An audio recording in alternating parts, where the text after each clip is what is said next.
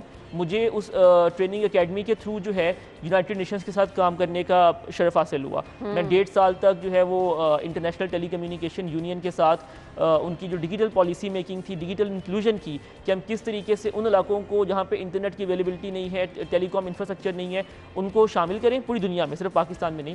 اور اس کے بعد جن جگہوں پہ انٹرنیٹ کنیکٹیوٹی موجود ہے اس کو بہتر کیسے کیا جائے. اور اسی سلسلے میں جو ہے نا وہ پالیسی میکنگ ہوئی, 1.5 سال پروسیس چلا, اور ایونچولی جب کانفرنس ہوئی روانڈا میں اس سال تو پھر میں وہاں جا کر بھی میں نے جو ہے نا وہ پریزنٹیشن دی اور پاکستان کو وہاں پہ نمائندگی کی. تھینک یو سو مچ, بہت بہت شکریہ. بلا شبہ آپ بہت سارے اسٹوڈنٹس کے لیے مثال ہیں. سو ناظرین, اگر آپ کچھ کرنا چاہ رہے ہیں تو آپشنز آپ کے لیے بہت ساری ہیں جن کو آپ نے اپنی محنت سے جو ہے اویل کرنا ہے اور آگے بڑھنا ہے. تھینک یو سو مچ عمیر, آپ کے وقت کا بہت بہت شکریہ. ناظرین, بریک کے بعد آتے ہیں.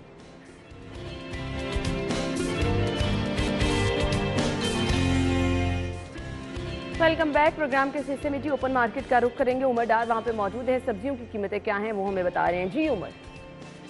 بالکل, سبزیوں کی قیمتوں میں اتار چڑھاؤ جاری ہے. اگر بات کی جائے سرکاری نرخ نامے کے مطابق سبزیوں کی آج کے ریٹس کی تو مٹر 178, میتھی 157, شملہ مرچ 120, پھول گوبھی 115, گھیا کدو 100 روپے, جبکہ کریلا 85 روپے فی کلو سرکاری نرخ نامے کے مطابق ریٹ مقرر کیا گیا ہے. اس کے علاوہ اروی 85, بھنڈی 73, آلو 70, اور اگر بات کی جائے سبز مسالے کی تو پیاز 75, ٹماٹر 60, ہری مرچ 105, ادرک 235, لہسن 284, لیمو جو ہے 160 روپے کلو سرکاری نرخ کے مطابق جو ہے ریٹ مقرر کیا گیا ہے. لیکن اگر بات کی جائے اوپن مارکیٹ کی تو اوپن مارکیٹ میں سرکاری نرخ سے 20 سے 30 روپے زائد جو قیمتوں پہ سبزی فروخت کی جا رہی ہے. جیسا کہ اگر مٹر 178 روپے سرکاری نرخ ہے تو اوپن مارکیٹ میں 200 روپے فروخت کیا جا رہا ہے. شملہ مرچ 120 سرکاری نرخ ہے تو اوپن مارکیٹ میں 150 روپے فروخت کیا جا رہا ہے. ٹماٹر کی اگر سرکاری نرخ 160 ہے تو اسے 80 سے 90 روپے فی کلو میں فروخت کیا جا رہا ہے. اور اس ساری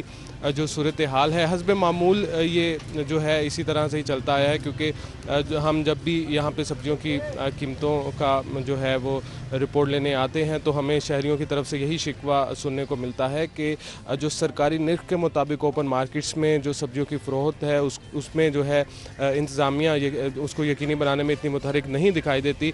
شہریوں نے جو ہے مطالبہ کیا ہے کہ جو پرائس کنٹرول مجسٹریٹ ہیں, جو ضلعی انتظامیہ ہے, ان کی جانب سے جو سرکاری نرخ کے مطابق سبزیوں کی فروخت کو یقینی بنایا جائے. جی بہت شکریہ عمر, آپ نے سبزیوں کی قیمتیں ہمیں بتائیں. ناظرین, اسی کے ساتھ ہی پروگرام کا وقت پہنچا اپنے اختتام کو, لیکن کل جو شہر میں مارکا ہونے جا رہا ہے بہت زیادہ جو چیز اہم ہے وہ یہ ہے کہ ووٹرز باہر نکلیں اور اپنا حق رائے دہی استعمال کریں تاکہ عام عوام کے جو مطالبات ہیں, عام عوام کے لیے جو سہولت ہے وہ ممکن ہو سکے. اپنا خیال رکھیے گا, اجازت دیجیے, اللہ حافظ.